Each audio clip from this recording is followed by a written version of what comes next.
Добродошли од Вашингтон, го гледате ТВ журналот News Flash на гласот на Америка на македонски. Јас сум Јане Боаджиевски. Американскиот претседател Барак Обама ќе назначи работна група, која треба да даде препораки како да се намали дефицитот во земјата, што следната година би можел да достигне 1,6 трилиони долари. Обама ќе ги именува демократот Ерскин Боулс и републиканецот Алан Симпсон да ја водат Националната комисија за фискална одговорност и реформи. Одделот за финансии во средата објави дека федералниот буџетски дефицит е на високо ниво, иако не е во толку лоша состојба како што се претпоставуваше. Според најновите економски податоци објавени во четвртокот, пак бројот на лица кои се пријавуваат за социјална помош поради невработеност минатата недела се зголемил за 31.000. Вчера се наврши една година откако администрацијата на претседателот Обама го објави големиот владин пакет за стимулирање на економијата. Каква е состојбата денес? Кога пред 2 години економијата во САД западна во рецесија, многу американци ги загубија куќите бидејќи не можеа да ги отплаќаат кредитите. Меѓутоа во Филаделфија сите страни околу проблемот се најдоа за да најдат решение. 9 часот наутро, а судницата број 676 веќе е преполна со луѓе кои се во опасност да го загубат домот, но кои се надеваат дека ќе го задржат. Джордж Гордон трпеливо чека на шанса да се сретне со адвокатот компанијата која има неговата куќа под хипотека. Се наоѓам во неволја затоа што кога зедов кредит работев, но потоа бев отпуштен.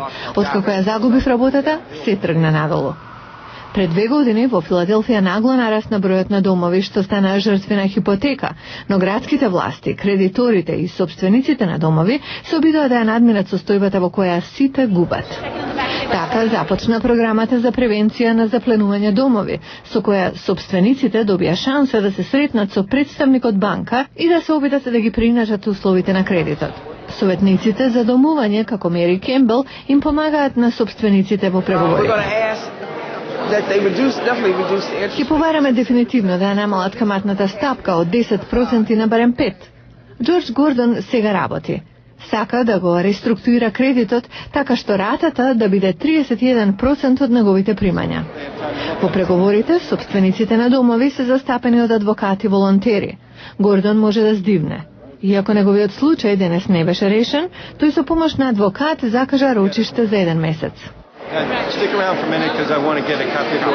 Представници на програмата велат дека таа им овозможила на 1900 собственици да ги задржат домовите, а уште 3600 се во процес да го сторат тоа. Американскиот претседател денес е домаќин на Далај Лама, духовниот водач на Тибет во екзил и покрај жестоките протести од Кина. Средбата ќе се случи во приватна просторија во Белата куќа, а не во овалната канцеларија, што е официјална работна соба на претседателот.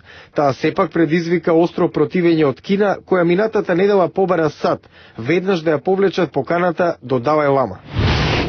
Канадската полиција на отварањето на Олимписките игри во Ванкувер уапси непознато лице кое со лажна пропусница успеало да се доближи на само неколку метри до американскиот подпредседател Џо Бајден.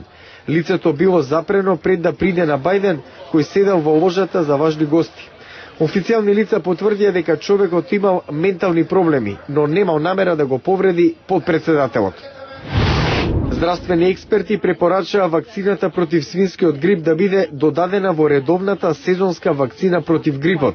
Светската здравствена организација ова го најави посредбата на стручњаци за грип.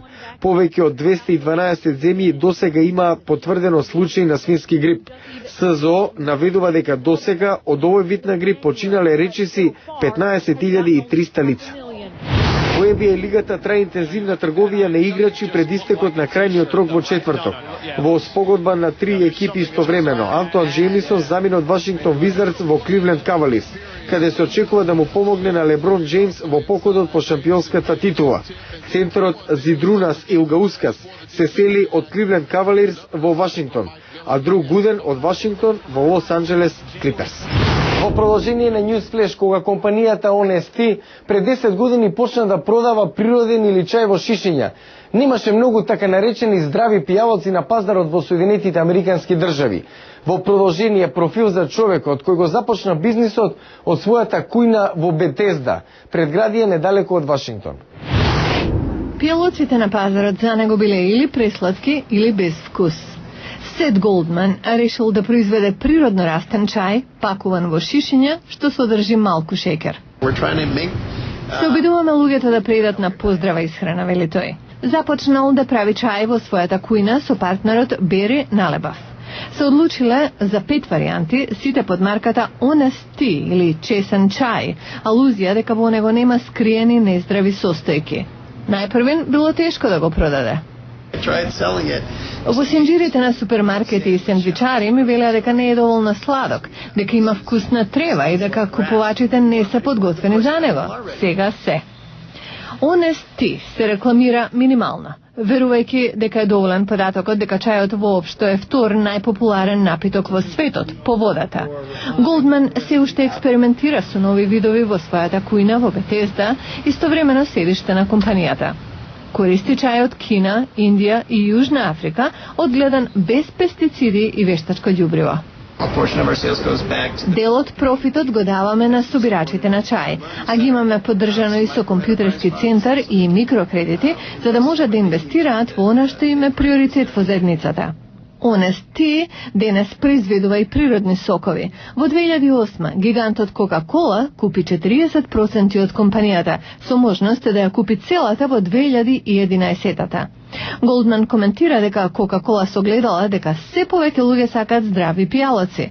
Honest Tea е најпродаваниот природен чај во САД. Дури и во лоши економски услови, компанијата лани забележала пораст од 20%.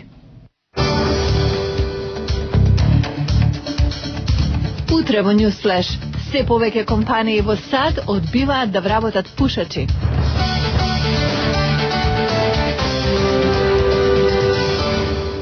Тоа беа вестите за денеска. Јас сум Јане Бојаджиевски од студиото во Вашингтон.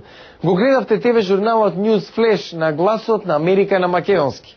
Најнови информации погледнете на нашата веб страница glasnaamerika.com. Пријатна вечер. Се гледаме утре.